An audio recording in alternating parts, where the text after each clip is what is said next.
Et la liste des vrais savants, c'est qui l'a rédigée, hein? Ça se passe où? Quand? Comment?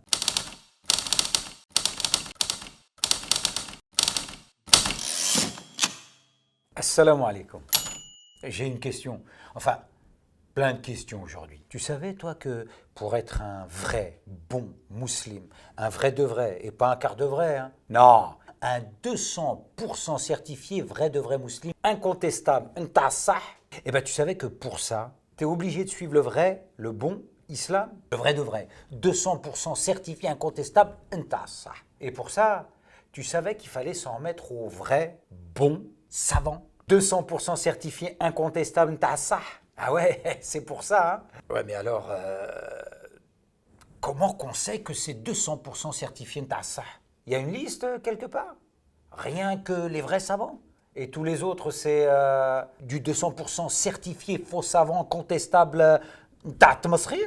Et la liste des vrais savants, c'est qui l'a rédigée, hein? Ça se passe où? Quand? Comment? Il y a un moyen de les reconnaître?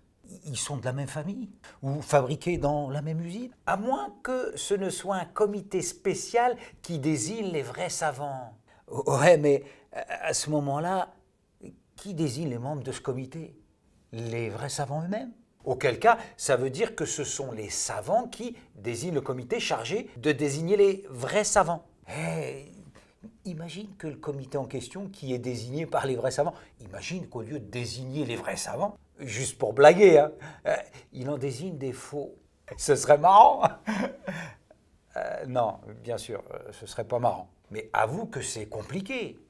Je veux dire, pour toi, pour moi, pour le commun des musulmans. Non, parce que si tu veux, que les gars là-haut, ils s'étripent pour savoir qui que c'est, les vrais de vrais, bon, eux, en principe, c'est leur job. En plus, ils ont les moyens de le savoir. Ils savent, puisque ce sont de vrais bons savants, même s'ils ne sont pas d'accord. Mais nous, tiens, comment qu'ils font tous ceux qui disent qu'ils n'écoutent que les vrais savants? Non, parce que au cas où ils ne l'auraient pas remarqué, eux, déjà, ils n'ont pas les moyens de savoir. Ben, c'est pas des vrais bons savants. Alors comment qu'ils font, eux? Hein?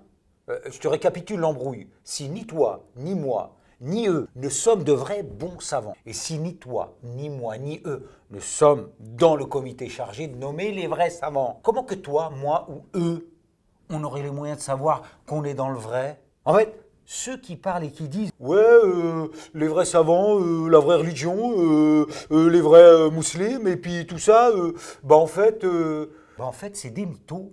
Parce que comme toi et moi, ils ne sont pas des savants, vrais de vrais, et ils ne sont pas dans le comité. Conclusion, si pour être un vrai musulman qui suit la vraie religion des vrais savants, faut être un vrai savant ou être dans le comité, si t'es ni l'un ni l'autre, alors qu'est-ce qu'il y a de vrai dans le musulman que tu dis être et la religion que tu dis suivre? Et conclusion de la conclusion, tous les musulmans ne suivent que l'ombre de la vraie religion, dont leur ont parlé d'autres musulmans qui ne suivent que l'ombre des vrais savants. Ceux qui seraient vrais de vrai, 200% certifiés, incontestables, ça n'existe pas. Car en définitive, chacun suit et écoute le musulman qu'il a envie d'entendre, pourvu que ça lui fasse du bien.